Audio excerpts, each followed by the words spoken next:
Hi, good morning to you all. I'm Atul Shinghal, batch of 1991, Ganga Hostel. And I say Ganga Hostel for more before my naval architecture because Ganga is where I spent all my time.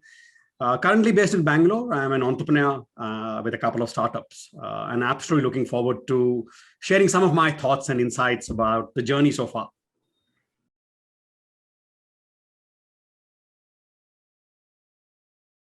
So I probably had amongst the most strange journeys to IIT Madras amongst most other people. First, because I was in a public boarding school where hardly anybody ever went to IIT from there. So it was quite a surprise. The second was that I was going to Madras. I mean, my father was those days posted in a place called Roorkee, which I had Roorkee University. And for me to land up so far away, which was by choice, I wanted to get away from there. To come Madras was quite strange.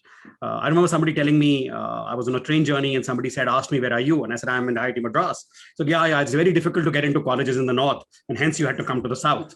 So anyhow, that said, also, I mean, I was probably a misfit because I arrived at IIT Madras, army background with a big trunk and a suit with army guys carrying it. Me formally dressed like I am, black shoes. And yeah, that was the first and last time those black shoes I ever seen. They were put in the trunk and locked away. When I saw everybody else in shorts and jabbas, I said, no, boss, this is different. Yeah, so it was a strange journey to coming to IIT. Lovely, lovely memories at IIT Madras, right? Too many to count. Friends, first and foremost, who stood the test of time. Evenings at IOAT, the movies there are always pleasant memories. Just sitting in the wing and chatting, right? And sort of rediscovering life and thinking about how we'll make the world a better place. And some people have lived those dreams, some people have not, but just those conversations. A habit I've picked up, which I continue with, crosswords in the morning. So we should race out to see who could finish the crossword in the morning. Yeah, many other, the sport in the evening, right? I was GSEC sports of the institute. Finally, I was sports sec of the hostel. So every evening, 2 hours was religious, right? You had to be down there by 4:35, whether you went to class or not, but you played for those 2 hours, you made friends, you hurt yourself. And the really bad mess food, right? I think the mess is the right word for that place. Absolutely. I mean, imagine a North Indian like me arriving from there, used to all kinds of great food. And you got rice for breakfast and rice for lunch and rice for dinner. And the variety was which color the rice was. So that really bad memories stay with me always. And last but not the least, actually applying our engineering. So there's a very famous story about IIT Madras, about a cycle hanging in midair. I think it still goes around. So we applied our engineering to make that happen. So between the wings, we actually hung up a cycle at one point in time. So some of those memories stay in time. And before I forget, academics, yeah, we did go to IIT to study. So incidental to our presence there, we also went to classes sometime. And in our time is when the attendance rule came through. Right, this is 1989 or something. The attendance rules came through, and we were just not used to it. So I remember arguing with one professor at the last stage, sir, I would cut 55% attendance. He's saying 53%, but I told him no, I attended a quiz. So actually counting, using your math to prove that you actually attended class. So yeah, those are just the lasting memories of IIT. Awesome. I also have very strong memories of Tarams. I mean, I don't know if that institution exists now, but sitting there and having chai. I'm ready to pay money to get that cinder block. I mean, that misshapen cinder block back into my house and just sit with friends and have a chai. So those are lovely, lovely memories of IIT.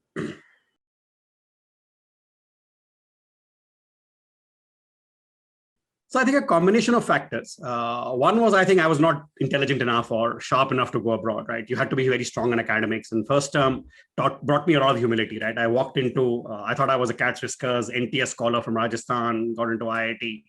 So I asked the guy at the counter, said, hey, where is this NTS queue I have to fill up because the fee is free, right? And he says, stand in that queue. There are 250 other people in that. And that sort of brought you down to earth. You arrive in the first CLT class and you're sitting in some row and people are asking questions. You don't even understand what they're talking about in the Feynman lecture. So I realized, boss, this academics is beyond my skill set. I'll survive. I'll do what I have to. Jokes apart, no, I didn't want to go abroad. I had decided, partly patriotic reasons, partly my father being in the army, partly I just felt that I'd build a future here. So I sort of said that if I'm going to stay here, let's make the most of it. I'm a naval architect, so not too many job prospects. So combination of limited opportunities, IIM seemed like the right thing to do. Wrote the exam, got some cat calls, meow, meow, and yeah, landed up at IIM Bangalore. So partly serendipity, partly choice, partly aversion to going abroad. So that's why I landed up at IIM Bangalore. Okay. So your first job after IIM Bangalore? Yeah, I got very lucky. I joined a phenomenally good company called Madras which was Bangalore based. It probably was the best training I could have possibly had. Hardcore sales life, selling thread.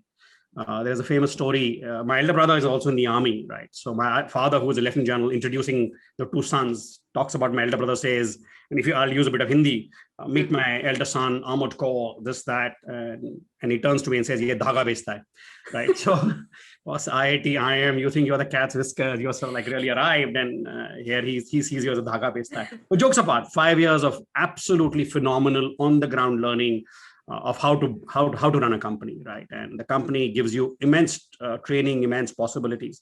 So 5 years in Madras, then I decided that sort of in my own thinking that textiles was not a great industry to be in. It was not growing anywhere. It was the company itself was sort of losing steam.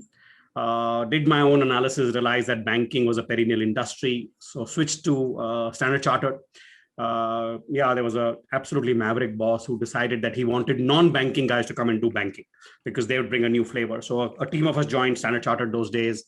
Was the quintessential credit card salesman. Built a business, launched the first global card in India in '99. Moved from there. There was I decided though Standard Chartered was a great company. Some of the stuff which was, so I decided to move on from there. Joined Capital One, which is a card major from the US.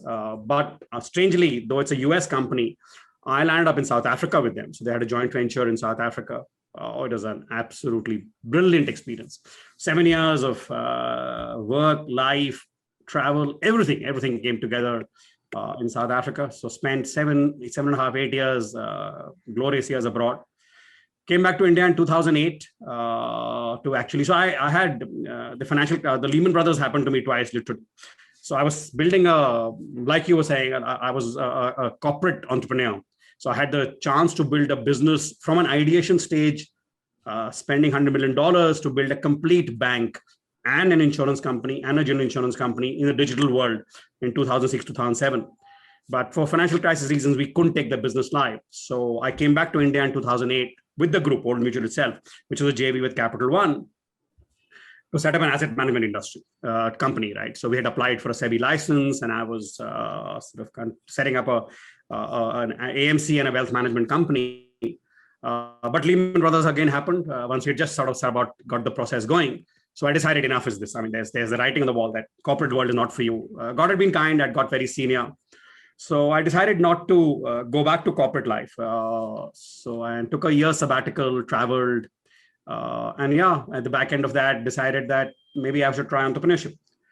And since then, it's been an interesting journey. 2 startups. One is called Probe Information Services, which is digitized information on companies in India. Proud to say that every bank in India and probably every banker in India today uses Probe 42 as their primary information platform. It's grown well.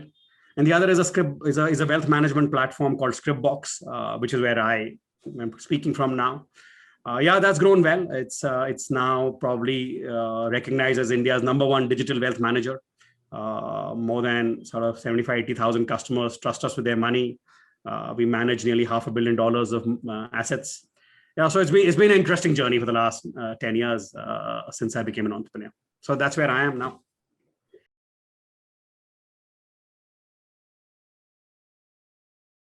The 3 lessons I have learned, right? And I repeat this mantra every time. One is it always takes longer. It always costs more, right? So on a spreadsheet, it all looks very simple. In 3 months, I'll go live. 12 months, I'll do this and I'll do this.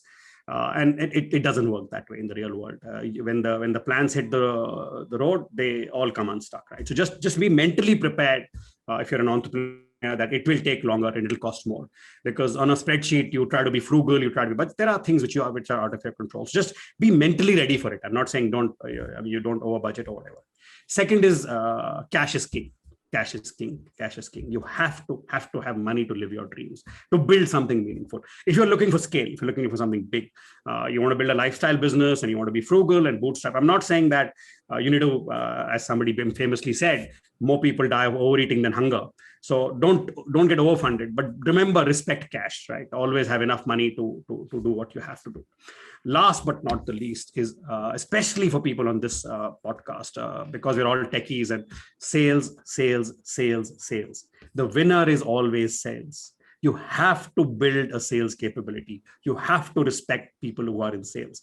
We're all, typically I'll find that people are product led and very tech centric, and they just don't respect sales. I don't think apart from WhatsApp, anything else has sold on its own.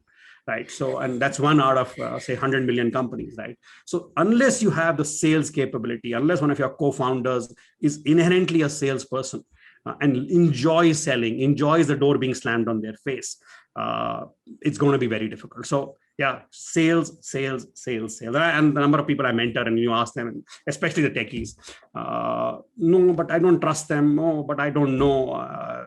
That's the first reaction, right? Because sales guys appear to be snake oil salesmen. Just find the right sales partner. If you don't have a co-founder who can sell, you're going to struggle. Is the 3 pieces of advice. Awesome. Anything else that was on your mind that you would like to share with us, Atul? No, awesome. And I wish everybody well. I wish there are more entrepreneurs. God has been very kind to us that we've been to the best institutes in the world. We owe it back to the country. We owe it back to everybody that we become entrepreneurs. One of the decisions for me was that if we are not providing employment to 200, 500 people, we're not doing justice to our degrees. So maybe not immediately, maybe it takes some time, but I think it's very, very important that we go out there. The last lesson I'd leave with you, especially if you're in campus and learning, the life is about collaboration, not competition. Life is about collaboration, not competition. Your campus mates, your classmates are your network, are your collaborators. It looks like RG Giri is the only way to do it. And because of relative grading, we do all kinds of crazy stuff in campus. Don't do it. Look for friends, look for networking, because that's what's going to stand you in the test of time over time.